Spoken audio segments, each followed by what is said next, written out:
जब सूरज अस्त हो रहा होता है तब हल्की हल्की संध्या से उत्पन्न होती है और चारों तरफ शांत वातावरण जैसा एक अंधेरा सा छा जाता है। सभी जीव जंतु पशु पक्षी अपने निवास स्थान को जाने लगते हैं और हल्की हल्की हवा चलने लगती है। हम जब आसमान की ओर देखते हैं तो सूरज अस्त होता रहता है। सभी आसमान में तारे टिमटिमाने लगते हैं।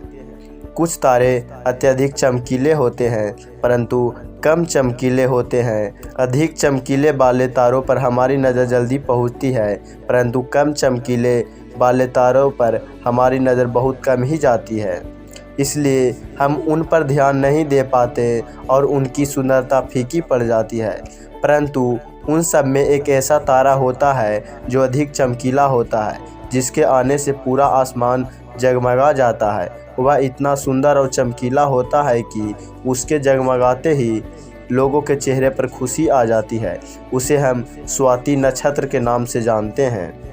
अत्यधिक चमकीला और सुंदर होता है, जिसके आने से लोग खुश हो जाते हैं। इसलिए बाकी के नक्षत्र स्वाति नक्षत्र से ईर्ष्या करते हैं और अपनी इस ईर्ष्या को कथा को नारद मुनि बताते हैं।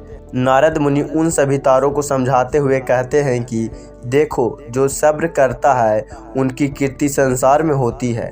मुझे प्रतीत होता है कि आप लोगों में धैर्य नहीं है, इसलिए आप लोग संध्या काल में होते ही तुरंत जगमगाने लगते हैं। लेकिन स्वाति नक्षत्र अत्यधिक समय के बाद आसमान में निकट आता है, तभी उसकी प्रतिस्पर्धा इतनी अधिक होती है, तभी सभी लोग के चेहरे पर भी मुस्कान आती है। इसलिए कहा जाता है कि हमें सब्र करना चाहिए क्योंकि उसका फल मीठा होता है। यदि तुम देर में आसमान में टिमटिमाते होते तो तुम्हारा भी महत्व होता और लोग तुम्हें भी अलग नाम से जानते। नारद मुनि द्वारा समझाई गई यह बात सभी तारों को समझ में आ गई।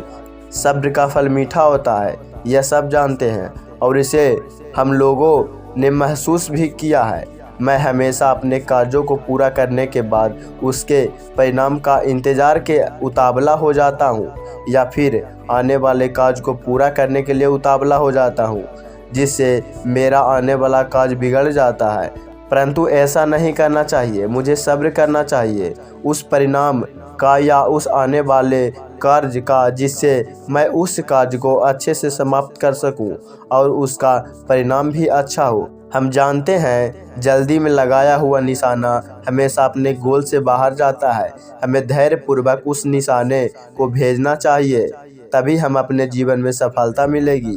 हमें किसी भी कार्य को धैर्यपूर्वक करना चाहिए, तभी सफलता के दरवाजे खुलते हैं। धैर्य ही एक ऐसा शस्त्र है जो विकट परिस्थितियों में मनुष्य के मस्तिष्क को संतुलन बनाए रख सकता है और उसको आगे आने वाली चुनौतियों को से निपटने के लिए नए मार्ग को बतला सकता है। बड़े बड़े महात्मा और महापुरुषों द्वारा बताई गया है कि हमें किसी भी कार्य में सफलता पानी है तो चिंता मुक्त होकर काम करना चाहिए और सब्र करना चाहिए। परिणाम की सफलता अवश्य मिलेगी।